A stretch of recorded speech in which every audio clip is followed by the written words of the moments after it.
So, The Forge is the #1 game on Roblox that everybody is talking about right now. I mean, it's the middle of the workday and there's 360,000 people playing it. And in this game, you can be all sorts of races from angels to demons to goblins and more. And a question that you guys keep asking is which of these races are the best and which ones are the worst? Obviously, some of them are going to be easily S tier, but some of them might surprise you. And in this video, we're going to rank them from the best all the way down to just plain bad. And to start off, we have the human, who is the race you start with in the game, and it's not useless because it has something that most other races don't, but it's so small, it almost doesn't matter.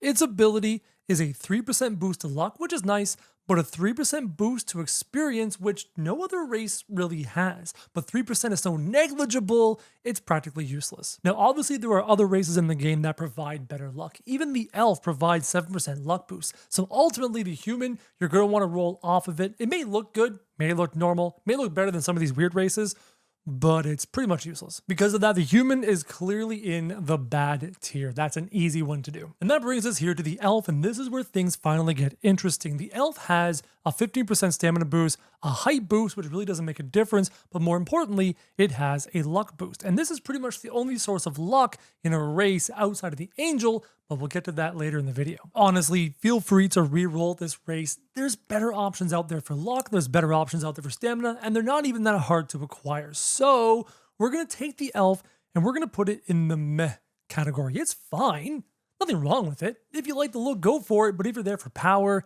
yeah, there's much better. Up next, we have the zombie, a race that some people like, but I struggle with. Take a look at these abilities. You start off with minus 25% to health. That is an insane amount of health you lose. As a benefit, you get 2% of your health back every 5 seconds. 5 seconds is a long time, a long time. And then on top of that, you get to absorb 50% chance to convert incoming damage to health. This is really, really bad. Seriously, there's not much to talk about here when it comes to the zombie. I would avoid this one like the plague, which is fitting because it's a zombie, which are made from plagues and stuff. Now we have easily one of the best races in the game, and it's so easy to acquire. This is the Goblin. You'll see why in just a second. It makes you small, and it gives you a brutal health reduction, but you don't use it for the health. You don't even use this in combat. You're putting this to the side as one of your bonus races because you have up to 3 races unlocked.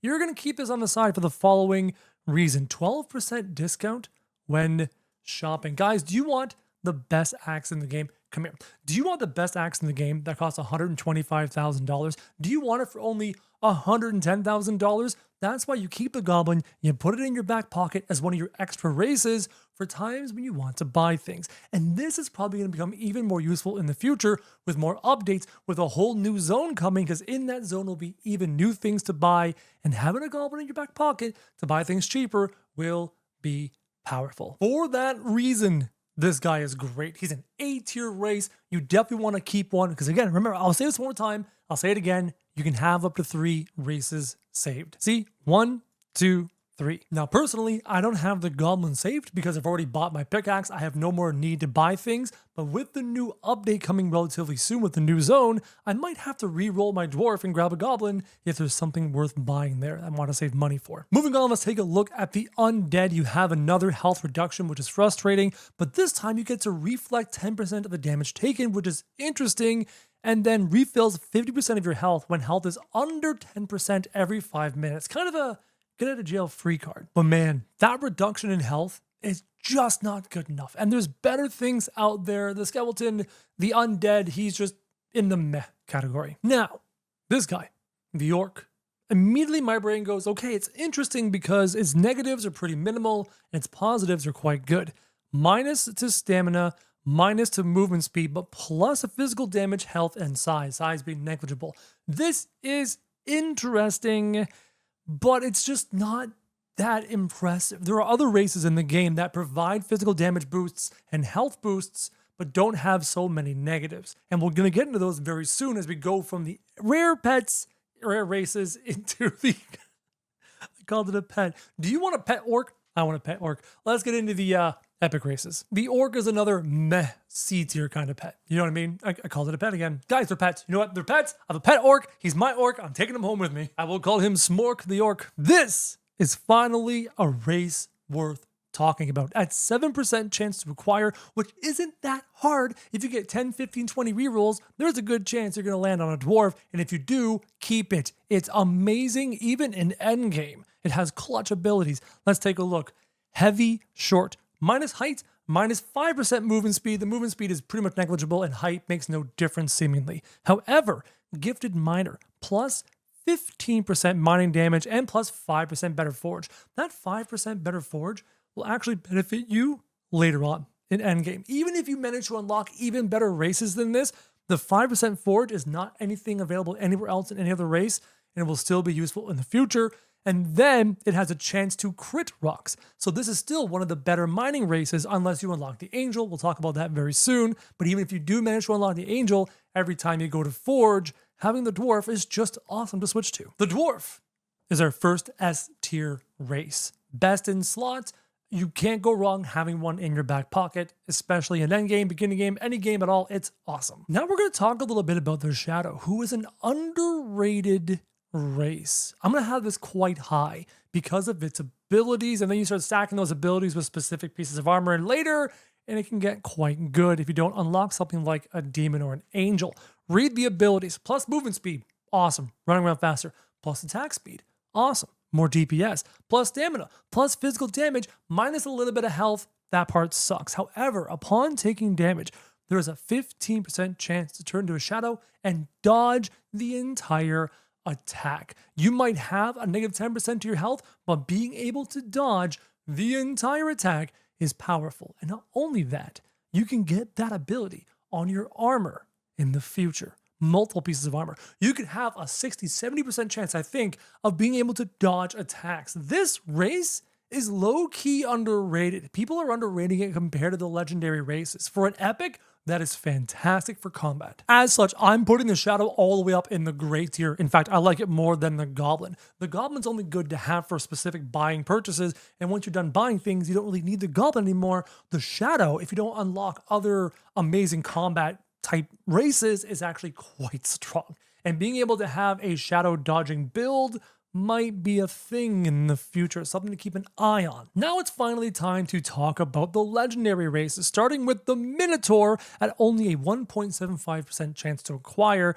You get plus 20% health, that's fantastic. Minus 10 movement speed, kind of bad. Minus 10 stamina, kind of bad. Plus height and width and depth, just a bit taller and bigger and wider, not important. The ability is Bull's Fury. Under 50% health, you activate a rage mode, increasing your movement speed and your damage by 30%. Now, listen to me carefully.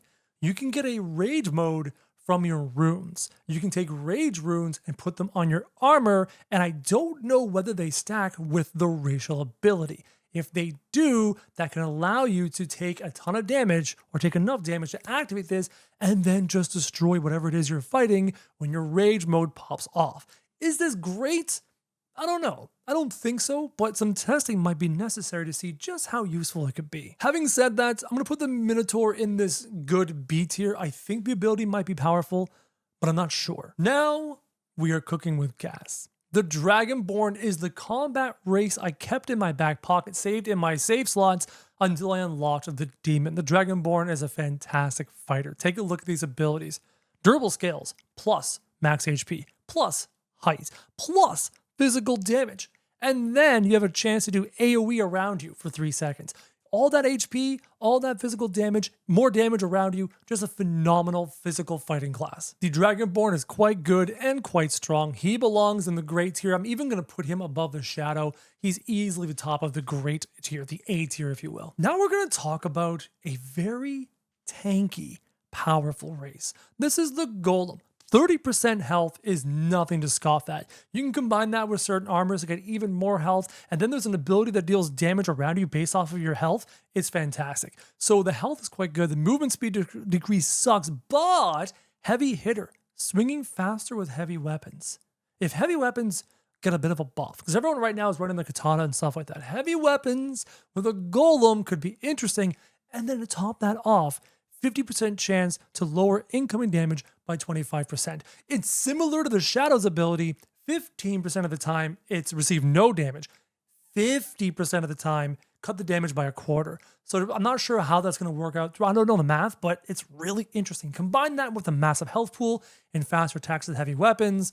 The Golem is kind of underrated as well. I'm putting the Golem in the great tier. I think I like the Golem. I think I like the Golem more than the Dragonborn. The Dragonborn is all around just strong, but the Golem has so much HP and swings faster with heavy weapons, and it has tanky defensive. It has offensive ability and defensive ability. I kind of like the Golem more, especially if I can make a amazing, disgusting two-handed weapon. I think the Golem, it could be amazing. Now we're going to talk about the two races that everyone is after. Clearly, two of the strongest races in the game, but for very different purposes and very different reasons. Ideally, you'd want to access both. The odds of doing that are abysmal, but it is possible. Let's talk about these races, shall we?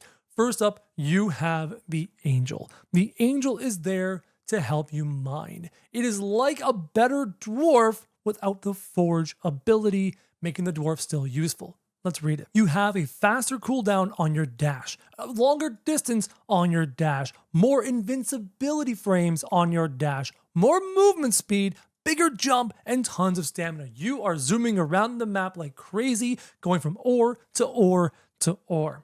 You also have a 25% luck boost, but I think that 25% is wrong because I looked at my own game. I think it says 30%. Yep, in game, it says 30%. It's been buffed. And now there are some combat related abilities on the Angel, but it's really not the best for combat.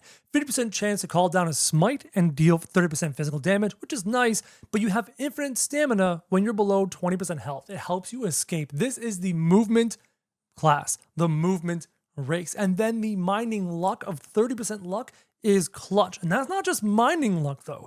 That is mining luck, and that is luck off of drops from mobs. That's luck across the board.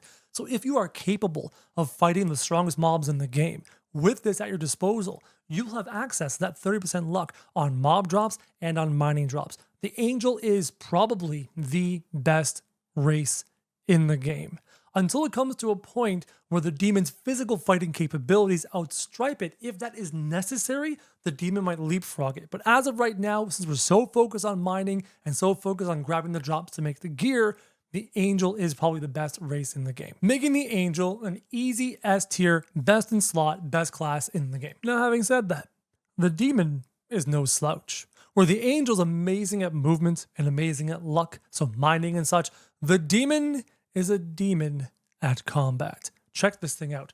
20% movement speed, 20% attack speed, 20% physical damage, 20% stronger fire damage, more height, width, and depth. That's fantastic. 25% chance to burn the enemy when you take damage. Fire damage. That fire damage boosted by its own ability. While in combat, you have a small area around you that deals 10% of your damage of your weapon per second. And then when you teleport, there's a chance to drop an AoE circle on the ground that burns things. The demon is a demon in combat. And now that I actually see that, right now on my own personal demon for combat, I have 2 vampiric runes on my katana. I'm considering changing that to fire damage runes because of the fire damage bonus. I didn't read that properly. Man, this is a strong class, a fantastic class. It is an S tier, best in slot, 1 class, but it's still below the Angel right now because right now everybody is focused on trying to make the best armor, and the Angel helps you do that the best. But once everyone has the best armor, once bosses are added to the game, the demon might help with actually taking down these difficult targets. What do you guys think of this tier list? Did I surprise you with anything? Comment down below and let me know. Hopefully you enjoyed this video. If you did, go ahead and hit subscribe. And as always, guys, thank you very much for watching.